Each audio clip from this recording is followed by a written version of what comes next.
അപ്പോൾ ഇതെന്താ ബുക്കൊക്കെ ആയിട്ടെന്നല്ലേ.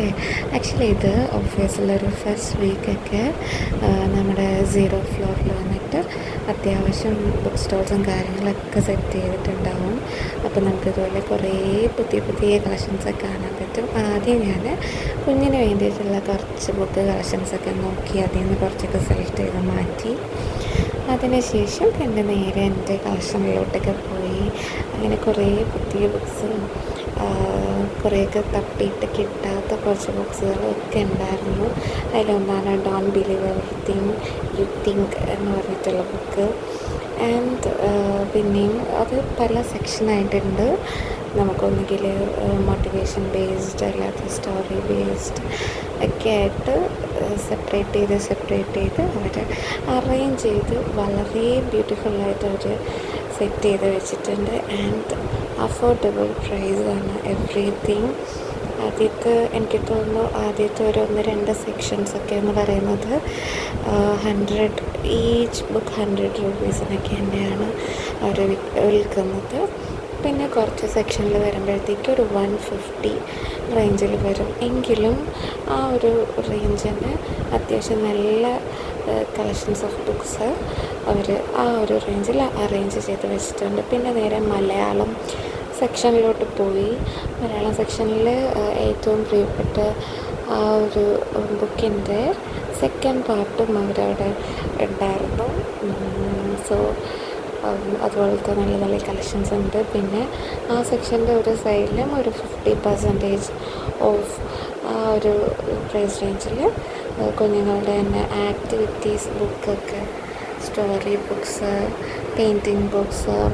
പിന്നെ ഇതെനിക്ക് ഭയങ്കരമായിട്ട് ഇഷ്ടപ്പെട്ടിട്ട് ഈ ബുക്കിൻ്റെ സെൻറ്റർ പോർഷനിൽ തന്നെ ഒരു സ്പേസ് ഇട്ടിട്ട് അവിടെ ഒരു റാബിറ്റ്, ഒരു കുഞ്ഞ് പാവ പോലൊരു റാബിറ്റൊക്കെ സെറ്റ് ചെയ്ത് അവർക്ക് അതും യൂസ് ചെയ്യാം. എന്നാൽ അതിനെ അട്രാക്റ്റീവായിട്ട് ആ ഒരു ബുക്കിൽ നിന്നുള്ള സ്റ്റോറീസൊക്കെ ക്യാച്ച് ചെയ്യാൻ കണക്കിന് വളരെ ബ്യൂട്ടിഫുള്ളായിട്ട് സെറ്റ് ചെയ്ത കുറച്ച് ന്യൂ കളക്ഷൻസും അതിനകത്ത് ഉണ്ടായിരുന്നു. പിന്നെ ഞാനവിടെ കണ്ട വേറെ സംഭവിച്ചു കഴിഞ്ഞാൽ നമ്മുടെ ആ ഒരു ഫ്ലോറിൽ തന്നെ ആക്ച്വലി ഒരു 3 ബോക്സ് നിലവിൽ സെറ്റ് ചെയ്ത് വെച്ചിട്ടുണ്ട്. ഒരു കാർഡ്ബോർഡും അല്ലാത്തതും വെച്ചിട്ടുണ്ട്. സംഭവം എന്താ വെച്ച് കഴിഞ്ഞാൽ നമ്മൾ യൂസ് ചെയ്ത നമ്മുടെ ക്ലോത്ത്സ് അതിൽ അത്യാവശ്യം വലിയ കളറൊന്നും പോവാത്ത എന്നാൽ വേറൊരാൾക്ക് ഇടാനായിട്ട് പറ്റുന്ന വൃത്തിയുള്ള ക്ലീനാക്കിയ, അതായത് റീയൂസ് ചെയ്യാനായിട്ട് നമുക്ക് പറ്റും എന്ന് മനസ്സിലാവുന്നതൊക്കെ, അതായത് നമുക്ക് കണക്കാവാത്ത ഡ്രസ്സുകളൊക്കെ ഉണ്ടാവില്ലേ, അധികം കളറൊന്നും പോവാത്തേക്ക്. അപ്പോൾ അങ്ങനത്തെ ഡ്രസ്സുകളൊക്കെ ഉണ്ടെന്നുണ്ടെങ്കിൽ അത് നമുക്കിവിടെ വയ്ക്കാവുന്നതാണ്. ഇതവർ കൊണ്ടുപോയിട്ട് ക്ലോത്ത്സ് വേണ്ടവർക്കായിട്ട് കൊടുക്കുന്നതാണ്. അപ്പോൾ അതിന് വേണ്ടിയിട്ട് പ്രതിധ്വനി ചെയ്യുന്നത് സെറ്റ് ചെയ്യുന്ന ഒരു പ്രോഗ്രാമാണ് ഇത്. സോ അപ്പോൾ അതിനായിട്ട് നിലവിൽ 3 ബോക്സാണ് ഇപ്പോൾ വച്ചിട്ടുള്ളത്. ഇപ്പോൾ ഓരോ ദിവസവും ഇവരിത് മാറ്റി ചേഞ്ച് ചെയ്ത് വയ്ക്കും. ഈ ഫെബ്രുവരി 2 തൊട്ട് 6 വരെയാണ് ഇതുള്ള. ആൻഡ് ഇതിൻ്റെ ടൈം ഏകദേശം 9-നും 4 മണിക്കും ഇടയ്ക്കായിട്ട് എപ്പോൾ വേണമെങ്കിലും നമ്മൾ വീട്ടിൽ നിന്ന് നമ്മുടെ പഴയ ക്ലോത്ത്സൊക്കെ കൊണ്ടുവന്ന് കഴിഞ്ഞാൽ ഈ ഒരു ബോക്സിലിട്ട് ഇവർക്ക് കൊടുക്കാവുന്നതാണ്. ആൻഡ് അതിൻ്റെ ഡീറ്റെയിൽസും കാര്യങ്ങളുണ്ട്. പിന്നെ അതിനൊപ്പം അതായത് ദിവസത്തിലെ ടെക്കി ബ്രേക്ക് സൈഡിൽ നിന്ന് നടത്തുന്ന മീൻസ് എന്തൊക്കെ കോമ്പറ്റീഷൻസൊക്കെയാണ്, അത് ഏതൊക്കെ ദിവസങ്ങളിലാണ് നടത്തുന്നത്. പിന്നെ ഈ ടെക്കി ബ്രേക്കിൻ്റെ സൈഡിൽ നിന്നായിരിക്കും ഡാൻസ് കോമ്പറ്റീഷൻസും ബാൻഡിൻ്റെ പരിപാടിയും കാര്യങ്ങളൊക്കെ ഉണ്ടാവുക. സോ ഇന്നലെ 1-ാം തീയതി ഉണ്ടായിരുന്നത് സ്കിറ്റും കാര്യങ്ങളും പിന്നെ ബാൻഡും ആയിരുന്നു. എന്നാൽ ഇന്ന് 2nd ഡേ ആയിട്ട് ഡാൻസ് കോമ്പറ്റീഷനും നെക്സ്റ്റ് ഒരു ബാൻഡിൻ്റെയും ലൈവ് മ്യൂസിക് കാര്യങ്ങളൊക്കെ ആയിരിക്കും ഉണ്ടാവുക. സോ അതിനൊപ്പമാണ് ഈ ഒരു ഹെൽപ്പിംഗ് ഹാൻഡ് ഉള്ളത്. സോ അപ്പോൾ ഇത് വീഡിയോസ് കാണുന്നവരിൽ ഈ ഒരു ബിൽഡിങ്ങിലുള്ളവരാണെന്നുണ്ടെങ്കിൽ തീർച്ചയായിട്ടും നമുക്ക് യൂസ് ചെയ്യാൻ പറ്റാത്ത ക്ലോത്ത്സ് ഉണ്ടെന്നുണ്ടെങ്കിൽ അത് ക്ലീൻ ചെയ്ത് അത്യാവശ്യം നല്ല ഡ്രസ്സുകളൊക്കെ ഇവിടെ ഏൽപ്പിക്കാവുന്നതാണ്. സോ അപ്പോൾ അതൊരു ടീം തന്നെ വന്ന് എടുത്തിട്ട് പോകുന്നതുമാണ്. അങ്ങനെ ആ ഒരു പരിപാടിക്കൊക്കെ ശേഷം ഞാൻ നേരെ പോയത് നമ്മുടെ ഏറ്റവും ഫേവറേറ്റ് ആയിട്ടുള്ള സ്പേസായ ഓപ്പൺ തിയേറ്ററിലോട്ടാണ്. ഇത് ആക്ച്വലി ഈ ഒരു സ്പേസിൽ വെച്ചിട്ടാണ് വലിയ ഇവൻറ്റ്സും കാര്യങ്ങളൊക്കെ നടക്കുന്നത്. ആൻഡ് ഇരിക്കാനൊക്കെ നമ്മൾ സ്ലൈഡ് പോലെ സ്റ്റെപ്പും കാര്യങ്ങളൊക്കെ സെറ്റ് ചെയ്തിട്ടുണ്ട്. ആൻഡ് ഇവിടെയാണ് കമ്പനി ബേസ്ഡ് കോമ്പറ്റീഷൻസും കാര്യങ്ങളും ഡാൻസ് കോമ്പറ്റീഷൻസും എല്ലാം നടത്തിയിട്ടുള്ളത്. ഞാനും ഒരു ടൈമിൽ ഈ ഒരു സ്റ്റേജൊക്കെ നമ്മുടെ കമ്പനി ബേസ്ഡ് പ്രോഗ്രാംസ് കാര്യങ്ങളിലൊക്കെ പങ്കെടുത്തിട്ടുണ്ട്. ആൻഡ് ഓൾസോ മെയിൻ തിങ് എന്ന് പറയുന്നത് ഈ ഒരു പ്രോഗ്രാം നടത്തുന്നത് ടെക് എ ബ്രേക്ക് നടന ടീംസൊക്കെയാണ്. ഈ ഒരു ടീമിലും എനിക്ക് എന്താ പറയുക ഒരു കോർഡിനേറ്ററായിട്ട് നിൽക്കാനായിട്ടൊക്കെ ഒരു പറ്റിയിട്ടുണ്ടായിരുന്നു. ആൻഡ് അതുകൊണ്ട് തന്നെ ഈ ഒരു പ്രോഗ്രാംസൊക്കെ വരുന്ന ടൈമിൽ എനിക്ക് ഭയങ്കര ഇഷ്ടമാണ്. എത്ര ലേറ്റായാലും ഈ ഒരു പ്രോഗ്രാംസ് അത് കണ്ടു നിൽക്കാനും അത് എൻജോയ് ചെയ്യാനൊക്കെ എന്ന് പറയുമ്പോഴത്തേക്കും വേറൊരു വൈബാണ്.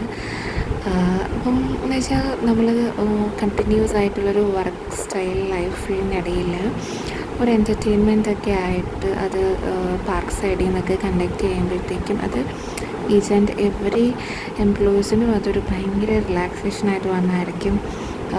അപ്പോൾ ആ ഒരു പാട്ടൊക്കെ ഇഷ്ടപ്പെടുന്നവർക്കും അല്ലെങ്കിൽ ഡാൻസ് ഇഷ്ടപ്പെടുന്നവർക്ക് ഫൺ ആക്ടിവിറ്റീസ് ഇഷ്ടപ്പെടുന്നവർക്കൊക്കെ ഒരു വലിയൊരു ഓപ്പർച്യൂണിറ്റി ആയിരിക്കും. അതിപ്പോൾ പെർഫോം ചെയ്യാനാണെങ്കിലും എൻജോയ് ചെയ്യാനാണെങ്കിലും ഒക്കെ. സോ ഇത് 4 മണിക്കാണ് സ്റ്റാർട്ട് ചെയ്യുന്നത് എന്ന് ഇൻഫോം ചെയ്തിരുന്നാൽ പോലും കുറച്ച് ടൈംസൊക്കെ എടുക്കുമ്പോൾ ആ കാര്യങ്ങൾ അത്യാവശ്യം നല്ല ക്രൗഡൊക്കെ വന്നതിന് ശേഷം അതിൻ്റെ മ്യൂസിക് കാര്യങ്ങളൊക്കെ സ്റ്റാർട്ട് ചെയ്യുമ്പോഴത്തേക്കായിരിക്കും അതിൻ്റെ ഒരു വൈബ്. സോ മാക്സിമം ആൾക്കാരും അവിടെ എത്തി എൻജോയ് ചെയ്യാനായിട്ട് തന്നെയാണ് നോക്കാറ്. സോ എപ്പോഴും നമ്മൾ ഇങ്ങനെ ഒരു ടെക് എ ബ്രേക്കിൻ്റെ സൈഡിൽ നിന്നുള്ളൊരു പ്രോഗ്രാമൊക്കെ വരുമ്പോഴത്തേക്കും നമ്മൾ ഭയങ്കര ഒരു ക്യൂരിയോസിറ്റി വെയിറ്റിങ്ങിലൊക്കെ ആയിരിക്കും. അങ്ങനെ ഇപ്പം നിലവിൽ ആ പ്രോഗ്രാമൊക്കെ സ്റ്റാർട്ട് ചെയ്യുന്നതിന് മുന്നേ ആയിട്ടുള്ള ആ ഒരു ലൈറ്റ്സും ബാക്ക്ഗ്രൗണ്ട് ലൈറ്റിങ്ങും സൗണ്ട്സ് കാര്യങ്ങളൊക്കെ ചെക്കിങ്ങൊക്കെയാണ് ഇപ്പോൾ നടക്കുന്നത്. അതുകൊണ്ട് തന്നെ ഇപ്പോൾ നിലവിൽ ആരും അധികം എത്തിയിട്ടില്ല.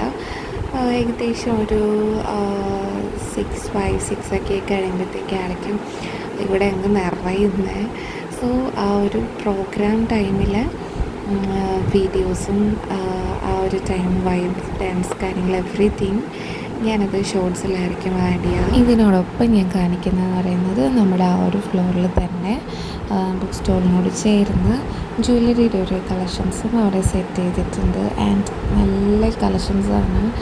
ആൻഡ് എനിക്ക് തോന്നുന്നു ഒരു കണക്കത്തെ പീസ് ഒക്കെ ആക്ച്വലി കുറവാണ്.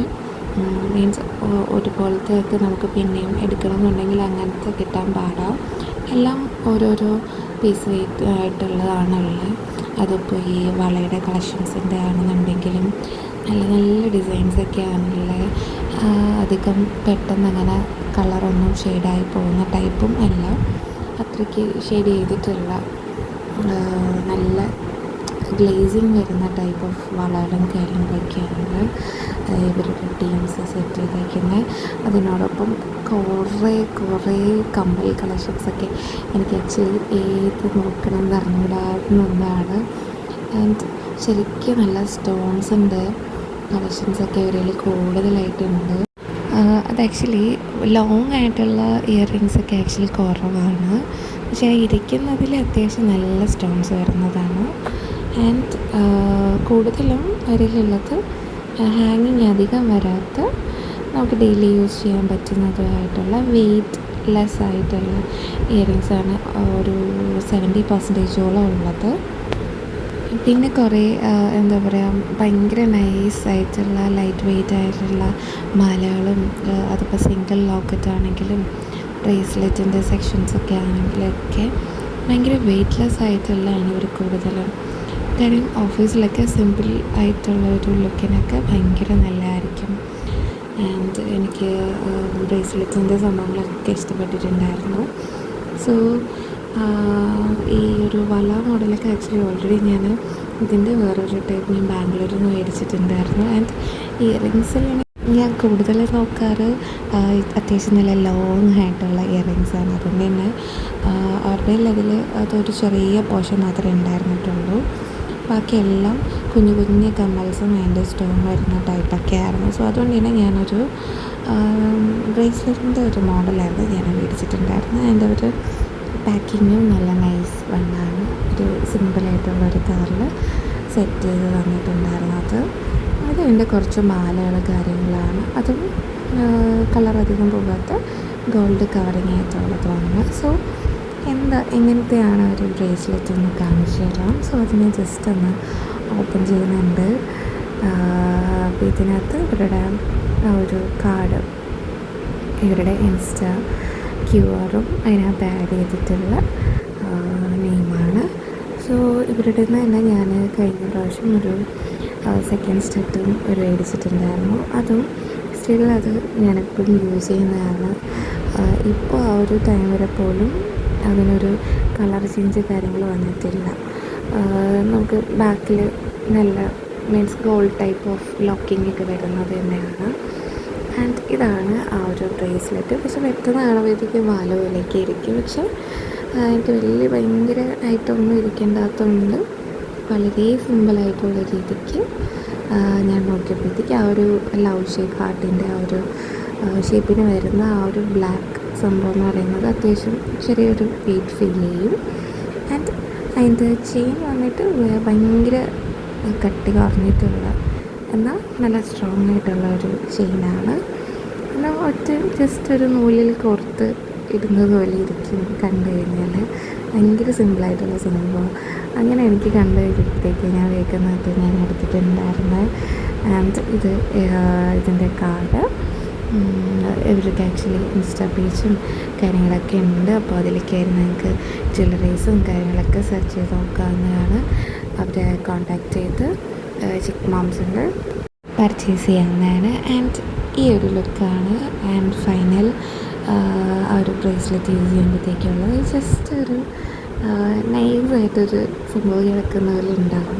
എനിക്ക് ഇത് ഭയങ്കരമായിട്ട് ഇഷ്ടമായി. ആൻഡ് നിങ്ങൾക്കും ഇതുപോലത്തെ സിമ്പിളായിട്ടുള്ള കളക്ഷൻസൊക്കെ നിങ്ങൾക്ക് ട്രൈ ചെയ്ത് നോക്കണമെങ്കിലും അങ്ങനെ ഇഷ്ടപ്പെടുന്നവരൊക്കെ ആണെന്നുണ്ടെങ്കിൽ നിങ്ങൾക്ക് അവരുടെ ഈ ഒരു പേജ് പോയിട്ട് ചെക്ക് ചെയ്ത് അവരെ കോണ്ടാക്ട് ചെയ്ത് കളക്ഷൻസൊക്കെ നോക്കാവുന്നതാണ്. ആൻഡ് ഭയങ്കര അഫോർഡബിളായിട്ട് പ്രൈസിലാണ് കൊടുക്കുന്നത്. അപ്പോൾ നിങ്ങൾക്കൊക്കെ അങ്ങനത്തെ ജ്വല്ലറീസൊക്കെ ഇഷ്ടമാണെന്നുണ്ടെങ്കിൽ അവരുടെ പേജ് ഫോളോ ചെയ്ത് ചെക്ക് ചെയ്യാവുന്നതാണ്.